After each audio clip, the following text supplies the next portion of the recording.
సహకరించే రోజుల్లో వెనుకబడిన వర్గాలు పూర్తిగా నష్టపోయారని, వీళ్లకు గుర్తింపు లేదని గుర్తించిన వ్యక్తి నందమూరి తారక రామారావు గారని చెప్పి నేను మీకు తెలియజేస్తున్నా. అక్కడి నుంచి ఉద్యోగాల్లో 33% రిజర్వేషన్లు పెట్టాం. అదే మాదిరిగా ఏవైతే స్థానిక సంస్థల్లో 33% రిజర్వేషన్లు పెట్టాం. ప్రత్యేకమైన కార్యక్రమాలకు బీసీలు తీసుకొచ్చాం.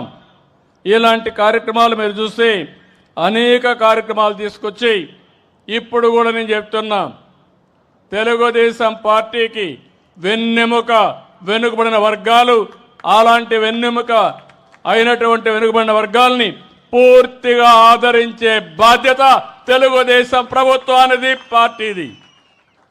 ఈరోజు ఎన్డీఏలో ఉన్న మిత్రపక్షాలు ముగ్గురం కూడా, నేను కానీ మా మిత్రుడు జనసేన అధినేత పవన్ కళ్యాణ్ కానీ, బీజేపీ దేశ ప్రధాని నరేంద్ర మోడీ గారు కానీ, మేమందరం కూడా వెనుకబడిన వర్గాల కోసం పనిచేస్తున్నాం.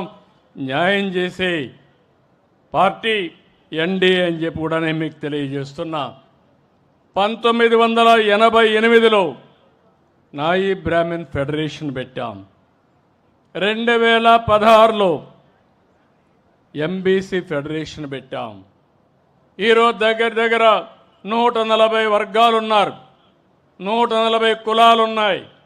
వీళ్ళందరి కోసం 50-55 కార్పొరేషన్లు పెట్టిన పార్టీ తెలుగుదేశం పార్టీ అని చెప్పి కూడా నేను మీకు తెలియజేస్తున్నాను. ఇలాంటి కార్యక్రమాలు చేసి మీరు ఎక్కడన్నా సమావేశాలు కావాలంటే దానికి కూడా మీ అందరి కోసం జిల్లాల వారీగా బీసీ భవన్లకు శ్రీకారం చుట్టాం. ప్రత్యేక ప్రణాళిక కూడా తీసుకొచ్చిన పార్టీ తెలుగుదేశం పార్టీ అని చెప్పి కూడా నేను మీకు తెలియజేస్తున్నా. ఇంకో పక్కన మీరు చూస్తే మొట్టమొదటిసారిగా 2000 ఎన్టీ రామారావు గారు ఉన్నప్పుడు వెనుకబడిన వర్గాలకు రెసిడెన్షియల్ స్కూల్స్ తీసుకొచ్చారు. ఇంకో పక్కన 2019లో నేను ముఖ్యమంత్రి అయిన తర్వాత 65 రెసిడెన్షియల్ పాఠశాలలు ఏర్పాటు చేశాం. నా ఆలోచన ఒకటే, అన్ని వర్గాలతో సమానంగా, అవసరమైతే అన్ని వర్గాల కంటే మిన్నగా ముందుండే విధంగా వెనుకబడిన వర్గాలను తయారు చేయడమే ఈ ప్రభుత్వ ఆలోచన ధ్యేయం అని చెప్పి కూడా నేను మీకు తెలియజేస్తున్నా. 108 బీసీ రెసిడెన్షియల్ స్కూల్స్ ఉంటే 75 దాకా తెలుగుదేశం పార్టీ హయాంలో వచ్చాయి. మత్స్యకారు కుటుంబాలకి దగ్గర ఒక 9 రెసిడెన్షియల్ స్కూల్స్ పెట్టాం. కొన్ని స్కూల్స్ ఉంటే ఇవన్నీ కూడా జూనియర్ కాలేజీలుగా చేసి ముందుకు పోయే పరిస్థితి తీసుకొచ్చాం. వెనుకబడిన వర్గాల పిల్లల్లో మాణిక్యాలు ఉన్నారు. సరైన చేయూతిస్తే బ్రహ్మాండంగా రాణించే అవకాశాలుంటాయి. అందుకే ఈ ప్రభుత్వం ఎవరైనా విదేశాల్లో ఏ యూనివర్సిటీ చదువుకోవాలన్నా ఒక్కొక్కరికి 15 లక్షల రూపాయలు సబ్సిడీ చదివించిన ప్రభుత్వం ఈరోజు ప్రస్తుతం ఉండే ప్రభుత్వం అని చెప్పి కూడా నేను మీకు తెలియజేస్తున్నా. సివిల్స్ కానీ రాష్ట్ర స్థాయిలో ఉండే గ్రూప్ 1కి కానీ ట్రైనింగ్ ఇవ్వడానికి కూడా ప్రత్యేకమైన శ్రద్ధ పెట్టాం. ఇంకో పక్కన మీరు చూస్తే 405 కోట్ల రూపాయలు సంక్షేమ హాస్టల్ కోసమే ఖర్చు పెడుతున్నాం. ఇంకో పక్క 76 కోట్లు పెండింగ్ ఉంటే నేను ఒకటే మంత్రి గారు చెప్పాను, ఎవరైనా సరే కొంత వెయిట్ చేస్తాం, కానీ ఈ ప్రభుత్వానికి మొదటి ప్రాధాన్యత వెనుకబడిన వర్గాల సంక్షేమం. దీంట్లో ఏమాత్రం కూడా నిర్లక్ష్యం లేకుండా పనిచేస్తామని హామీ ఇచ్చాను. ఇంకో పక్క మీరు చూస్తే ఆంధ్రప్రదేశ్ మొత్తం తెలుగు రాష్ట్రాల్లో బీసీ స్టడీ సర్కిల్స్ పెట్టాం. సివిల్ సర్వీస్ కోసం కోచింగ్ సెంటర్లు పెట్టాం. ఇలాంటివి మీరు చూసినప్పుడు అమరావతిలో కూడా పర్మనెంట్గా సివిల్ సర్వీస్ కోచింగ్ సెంటర్ ఏర్పాటు చేస్తున్నాం. దానికి కూడా 500 మందికి ఒక్కొక్క బ్యాచ్లో ట్రైనింగ్ ఇచ్చే ఏర్పాట్లు చేస్తున్నాం. రేపు డిఎస్సి వస్తుంది.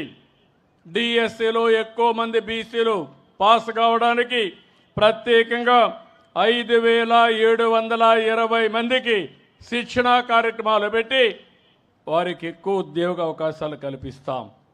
బీసీల కోసం ఒక ప్రణాళిక తీసుకొచ్చాం, ఉప ప్రణాళిక తీసుకొచ్చాం. ఎస్సీలకు సబ్ ప్లాన్ ఉంది, ఎస్టీలకు సబ్ ప్లాన్ ఉంది.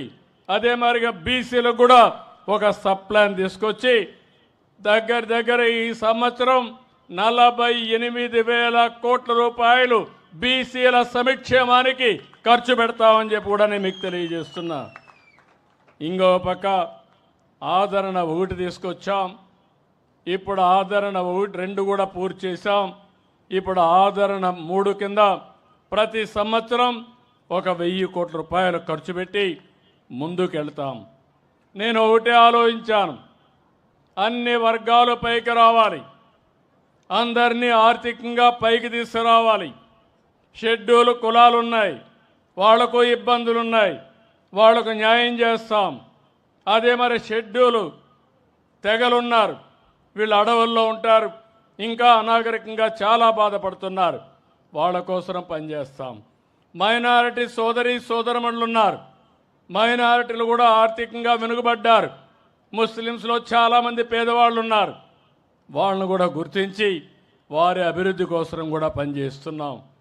అదే సమయంలో వెనుకబడిన వర్గాలను చూస్తే ఈరోజు మీరు కుల వృత్తులు పోయినాయి, చేతి వృత్తులు దెబ్బతింటున్నాయి.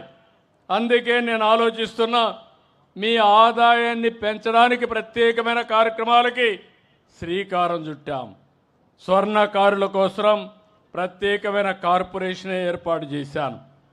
ఇంకో పక్క మీరు చూస్తే కళ్ళు గీత కార్మికులకి మద్యం షాపుల్లో 10% రిజర్వేషన్లు చేసి 50% వాళ్ళు ఫీజులు కట్టి తద్వారా వచ్చిన డబ్బులు వాళ్ళు ఖర్చు పెట్టుకునే విధంగా వాళ్ళకి ఎక్కువ ఆదాయం వచ్చే విధంగా ఏర్పాటు చేశాం. అదే మరి చేనేత కార్మికులకు మీరు చూస్తే ఏదైతే హ్యాండ్లూమ్ ఉంటే 200 యూనిట్లు కరెంటు ఉచితంగా ఇస్తున్నాం. పవర్ లూమ్స్ ఉంటే 500 యూనిట్ల కరెంటు ఉచితంగా ఇస్తున్నాం. ఇంకో పక్కన ఎవరైతే చేనేత బట్టలు నేస్తే జీఎస్టీ కూడా రాయితీ చేశాం. ఇవన్నిటికి కూడా 896 కోట్ల రూపాయలు సబ్సిడీకి కేటాయించాం. ఈరోజు వెనుకబడిన వర్గాలు ఎవరన్నా ఇల్లు కట్టుకుంటే అదనంగా 50,000 రూపాయలు వాళ్ళకి సబ్సిడీ ఇస్తున్నామని చెప్పి కూడా నేను మీకు తెలియజేస్తున్నా. ఎవరైనా మీరు ఎస్సీలు ఉన్నారు, ఒక్క పైసా ఖర్చు లేకుండా సూర్య ఘర్ మీద వాళ్లకు ఉచితంగా సోలార్ ప్యానెల్స్ పెట్టే ఏర్పాటు చేస్తున్నాం. అంటే మీరు ఒక పైసా పెట్టక్కర్లేదు, 200 యూనిట్లు ఉచితంగా కరెంటు ప్రస్తుతం ఇస్తున్నాం. భవిష్యత్తులో 200 కరెంట్లు ఉత్పత్తి చేసుకోవడానికి, మీ ఇంటిపైనే కరెంటు తయారు చేసుకోవడానికి 2 కిలోవాట్ ఉత్పత్తి చేసే సామర్థ్యంతో సోలార్ ప్యానెల్స్ పెడతాం. ఇది మీరు వాడుకొని మిగిలితే గ్రిడ్కి ఇస్తే ₹2.09 మీకు డబ్బులు కూడా ఇప్పిస్తాం. ఒకవేళ పగటిపూట కరెంటు ఉత్పత్తి చేసి రాత్రిలో మళ్ళీ కరెంటు కావాలంటే గ్రిడ్కి ఇచ్చి మళ్ళా రాత్రి తీసుకునే అవకాశం ఉంటుంది.